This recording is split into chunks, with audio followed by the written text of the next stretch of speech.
მოგესალმებით. გიორგი, ძალიან დიდი მადლობა, რომ გამონახეთ, რომ დავთანხმდი ვიდეოს გადაღებაზე, ასევე ინტერვიუზე. ვიცი, რომ ძალიან დატვირთული განრიგი გაქვს და კიდევ ერთხელ დიდი მადლობა. არაფრის მადლობა თქვენ, რომ მომიწვიეთ ახალ წამოწყებულ პროექტში და წარმატებებს გისურვებთ ამ პროექტში. გაიხარეთ, დიდი მადლობა. პირველი შენი ასაკის შესახებ რო გითხრა და შენი გამოცდილების შესახებ, აზრი რამდენი გაქვს მოტოციკლეთის მარკის? მე ვარ 26 წლის და თუ სწორად მახსოვს, მე-7 ან მე-8 წელია მოტოციკლზე ვზივარ. მაგრამ რაც შეეხება დაჯდომას, ვზივარ 7-8 წელია, უბრალოდ არეება შეიძლება ითქვას, რომ ვისწავლე 2-3 წელია. რაც უკვე ეს ბოლო 2-3 წელია საკუთარი თავის განვითარებას დაუთმე და რაღაც ლეველიდან ვარჯიშობ და ნელ-ნელა მოვდივარ უკვე აპგრეიდს ვუკეთებ საკუთარ თავს. გასაგებია. შენ საქმიანობაზეც რო გითხრა ორ სიტყვით. მე ვარ პიცოლ აკადემიაში ინსტრუქტორი, ვასწავლი მოსწავლეებს მოტოციკლის მართვას და თავარია რომ სწორად განვითარებას ვასწავლი და არ ვარ ორიენტირებული იმაზე რომ ვიღაც მოვიდეს და უბრალოდ მართვის მოწობა ავაგებენ. გასაგებია. გიორგი, შენ შემთხვევებზეც რო გითხრა, რო ვისაუბროთ რამდენიმე სიტყვით, რამდენადაც ვიცი ამ წლების მანძილზე ბევრი შემთხვევა გქონია, რომელი დაგამახსოვრდა მაგალითად ყველაზე ცუდად და რა ისწავლე მაგ შემთხვევებიდან? ზოგადად თუ გვინდა რომ ცხოვრებაში წარმატებებს მივაღწიოთ, აუცილებლად საჭიროა მაგისთვის რაღაცა ფეილები გავიაროთ და ყველაფერი უნდა გქონდეს ნანახი. ანუ წარმატება ფეილების გარეშე გამორიცხულია. ჩემს ფეილებს რაც შეეხება, მაქვს რამოდენიმე შეიძლება ითქვას სერიოზული ფეილი, რომელიც ჩემს არხზე მაქვს ატვირთული. ერთ-ერთი ყველაზე დასამახსოვრებელი არის ის, რომ ვირაწეული მივდიოდი და ჩემი უცოდინრობის გამო, გადამეტებული წარმოდგენის გამო თუ რაღაც ყველას გვემართება, არასწორი მანევრის გამო წავიქეცი და რის გამოც დავაზიანე მოტოციკლი, დავიზიანე საკუთარი თავი, დავაზიანე ჩემი მეგობარი, მოკლედ. ანუ გზავრთან ერთად მოვდიოდი ვირაწეული და ვერ გამოვიყენე უკანა ტორმოზი, არ მქონდა შესაბამისი ცოდნა.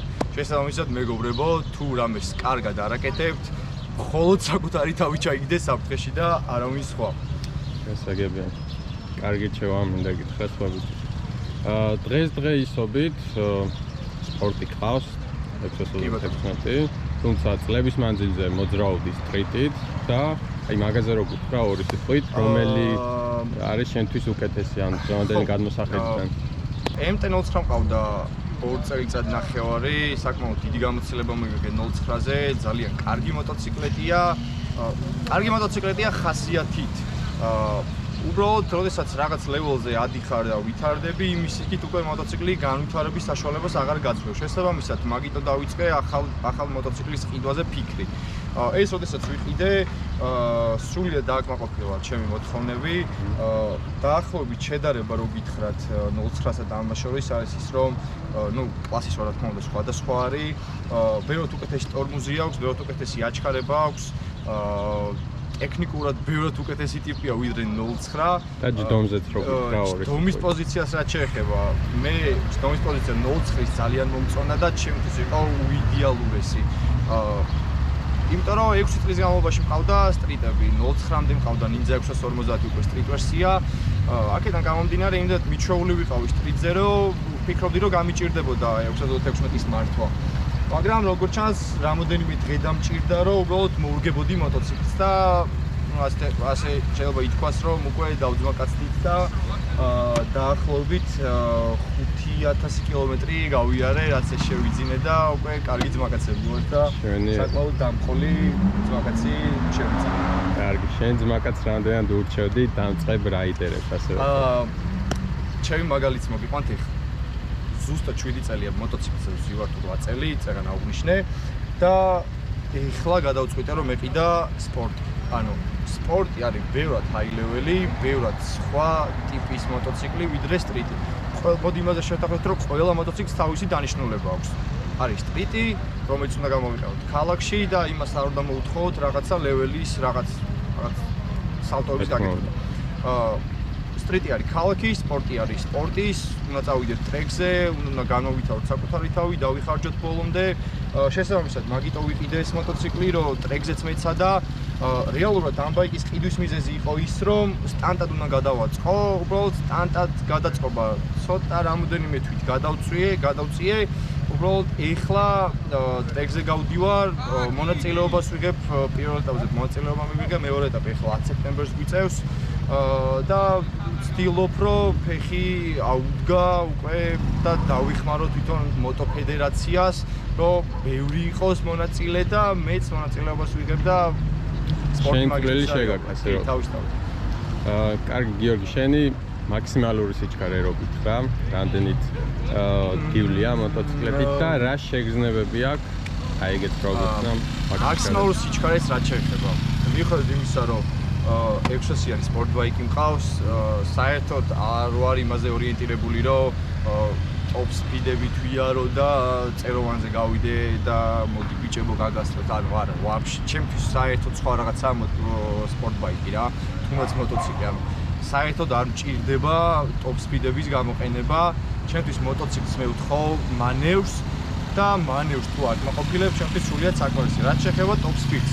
როდესაც ტრეკზე მივდივართ, ფორნიჭალის და რუსთავის ბანზე, საკმაოდ გრძელი გზა არის და კი, თავისი დამიკეტია და ძალიან კარგადაც კეტავს და ძალიან მალეც კეტავს. Top speed-ს რაც შეეხება 275 აქვს თუ არ ვცდები top speed-ი რა. მე მგონი 600-იანებში მე როგორც მახსოვს, ერთადერთი მოდელი 626, რომელსაც ამხელა სიჩქარეს არ უთხრავს, რომელიც ამხელა სიჩქარეს არ უთხრავს. სხვა 600-იანები შედარებით უფრო დაბალ სიჩქარეზე ჩამოდიან. ანუ 250-260 აქვს მაქსიმალური სიჩქარე 600-იანებს.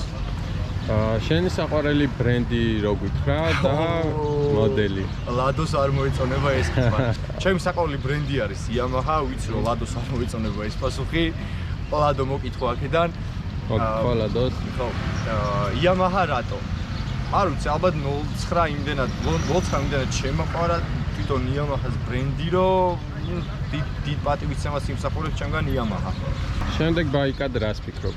რომელ მოდელს შეიძლება? წეგა როგორც აღვნიშნე, მომწონს Yamaha და შემდეგ ბაიკს ვფიქრობ, თუ რა თქმა უნდა ისევ ამ კლასში დავრჩი და სპორტ ბაიკს ვიყიდი Yamaha-ს 1000 კუბიან მოტოციკლს, სპორტ ბაიკს, Yamaha R1-ს და ზუსტად ის იქნება რასაც ვფიქრობ, აი რა მიმართულებითაც მინდა რომ წავიდე საომარ პერსპექტივაში. ანუ ძალიან მომწონს ახალი R1, ძალიან ძლიერია, საკმაოდ კომფორტულია, მიტარებია კიდევაც, ჩემს მეგობარს ყავს და ხელები ამიწევია, სრულიად დახვეწილი მოდელია, ხმაც ძალიან მომწონს, თავის crossplay-ი ძრავით, მოკლედ ვიზუალურადაც ძალიან მაგარი. კი. საუკეთესოა ჩემი აზრით, თავის კლასში R1 შვენიერ. კარგი, გიო, ეხლა პიტსტოპ მოტოზე გადავიდეთ, პიტსტოპ აკადემიაზე უпростоრად. მე მაინტერესებს, რამდენი წლიდან შეიძლება აქ მოვიდეს მოზარდი, ან თუნდაც ბავშვი მოიყვანონ შობლებმა და ასწავლონ მოტოციკლეთის ტარების სწავლა. კი ბატონო, პიტსტოპ აკადემიას რაც შეეხება, პიტსტოპ აკადემიაში შეგიძლიათ მოხვიდეთ, მოიყვანოთ თქვენი შვილი 3 წლიდან და ყველაზე ხნიერი მოსწავლე ყოლია თუ არ ვცდები 75 წლის. ანუ ასაკობრივი შეზღუდვა არ აქვს. ასაკობრივი შეზღუდვა საერთოდ არ გვაქვს. მთავარია მონდომება და მთავარია გული გულოვდეს. საერთოდ პრობლემას არ წარმოადგენს ასაკი, მთავარია სურვილი გქონდეთ, მოხვიდეთ და ჩვენ დაგიხმარებით მოტოციკლის მართვის სწავლაში. როგორც ვიცით, თქვენ გაქვთ ქალაქის გაკვეთილები, ასევე ტრეკის გაკვეთილები და აი ეგ როგორ ხდება? ანუ ქალაქში მაგალითად როგორ ასწავლეთ მოტოციკლს? მარტივად აკეთებთ. მოკლედ, ჩვენთან რომ მოსწავლე მოდის, თავაზობთ სრულ სერვისს. თავიდან ვასწავლეთ ტარებას რო ვასწავლეთ, შემდეგ ვაგებინებთ მართვის მოწობას, მართვის მოწობის აღებით თუ არ კმაყოფილდება. შემდეგ უკვე მიყვავს ქალაქის გაკვეთილებს რაც შეეხება. დაახლოებით 150 კილომეტრის გავდივართ, დილით რომ მივდივართ დიდგორში, დიდგორში ავდივართ, წრეს უთყავთ და ჩამოვდივართ და გამოდის დაახლოებით 6-7 საათიანი ტრიპი. და საკმაოდ დამღლელი ტრიპია, მაგრამ ყველა მოსწავლეს მოწონს და ძალიან ბევრია მაგის სურვილი. რაც შეეხება ქალაქის გაკვეთილებს არის ეს. ასევე ქალაქის გაკვეთილი თუ არ დაკმაყოფილდება ჩვენი მოსწავლე, ტრეკზე მიყვავს. ტრეკის გაკვეთილები გვაქვს YCF-ებით, პატარა სუპერმოტორებით, კარტინგის ტრეკს კეტავთ ხოლმე. ძალიან ვერთობით, მან მოსწავლეები ტრაექტორიებს სწავლობენ, აჩქარებას სწავლობენ, პატარა შეჯიბრებებსაც ვაწყობთ. და რა მოტოციკლეტით ხდება ეგ ყველაფერი ეგეთ? YCF-ი პატარა ზომის სუპერმოტოა, სლიკები გადაცმული, ანუ გამზადებული როგორც უკვე ტრეკ ბაიკი. შესაბამისად, ტრეკზე საკმაოდ დიდ გამოცდილებას იღებენ, მაგით საკმაოდ გასართობია და ყველა კმაყოფილია. ასევე მაგითაც თუ არ კმაყოფილდება მოსწავლე და კიდევ უნდა განვითარება, ასევე ჩვენს მოსწავლეებს თავაზობთ ცხვირის აწევის გაკვეთილებს, სვეჩკის სწავლა ხო ასე? ვილის გაკვეთილებს თავაზობთ, გვაქვს ვილის სტენდი გვაქვს, რაზეც სწავლობთ ჩვენ თვითონაც ვიხვეწებით, აგვერეიც უკეთებთ საკუთარ თავს და ყოველდღე მიდის გაკვეთილები ვილის სწავლისა. საკმაოდ კარგია, აი ჩემი გამოცდილებიდან რომ გითხრათ, რასაც 3 წლის განმავლობაში ჩემ ქუჩაში ვსწავლობდი, ყოველ იმაზე მეტი ვისწავლე, ალბათ 1-2 კვირაში, ვიდრე 3 წელი ჩემ. ასე რომ ყველას გიჩვენებთ, ვისაც სურვილი გაქვთ, ვილის გაკვეთილები გამოიყენოთ და განავითაროთ საკუთარი თავი და შესაძლებლობები. კარგი, გიორგი, შეჯიბრებებზეც რო გითხრა, უკვე მრავალი წელია მოტოსპორტში ხარ და რა შეჯიბრებებში მიგიღია მონაწილეობა, რომელი ადგილი აგიღია და ასე. ოკეი. აქამდე უბრალოდ სწავლობდი, საკუთარ თავს ვანვითარებდი, რაც შეეხება შეჯიბრებებს, ზამთარში ჩატარდა რუსთავის მოტოსკოლამ ჩაატარა ჯიმხანა, სადაც მივიღეთ მონაწილეობა, მან გავედი პირველ ადგილას. ეხლა რამოდენიმე თვის წინაც იყო ჩატარებული ისევ რუსთავის მოტოსკოლამ ჩაატარა და მანდაც საპრიზოზე გავედი და მესამე ადგილი ავიღე, საკმაოდ დიდი კონკურენცია იყო. საკმაოდ დიდი კონკურენცია იყო ნამდვილად. ასევე დრაგზე მივიღე მონაწილეობა და ჩემი პირველი დრაგი იყო თან ახალი ნაკედი მყავდა და საერთოდ ვერაფერი ვერ ვქენი. დრაგის მეორე ეტაპზე დიდი იმედი მაქვს, რომ რაღაცას გავაკეთებთ, უკვე უფრო მომზადებულები ვიქნებით, უფრო დავახვეწავთ ჩვენ სტარტის სკილებს, იმიტომ რომ დაახლოებით 1 თვის ნაკედი მყავდა და ალბათ 1000 კილომეტრი მქონდა გავლილი და ეგრევე უცბად გადავაწყვეტი დრაგის მოტოციკლად და ან ჯერ მორგებულიც არ ყავდა ხო? მორგებული არ მყავდა და შესაბამისად ვერაფერი ვერ გავაკეთე. ეხლა მეორე ეტაპისთვის ვემზადები და მინდა რაღაცა გავაკეთო. ასევე ტრეკზე წრიული რბოლები ტარდება. ბიჭები ვემზადებით, ხშირად დავდივართ, ვისაც როგორ შეუძლია. პირველი ეტაპი უკვე ჩატარდა. როგორც თავიდან აღვნიშნე, ეს მოტოციკლის სტანდარტ ყავდა ნაკიდი, სტანდარტ უნდა გადამეწყო უფრო სწორად და ისე მოხდა, რომ წრიულ რბოლამდე 1 კვირით ადრე გადავწყვიტე, რომ მეთქი მივიღებ მონაწილეობა. სანამ ბაიკი გავამზადე, სანამ მე თვითონაც გავამზადე და რაღაცეები შევცვალე და ავაკენე საბურავები და ეს.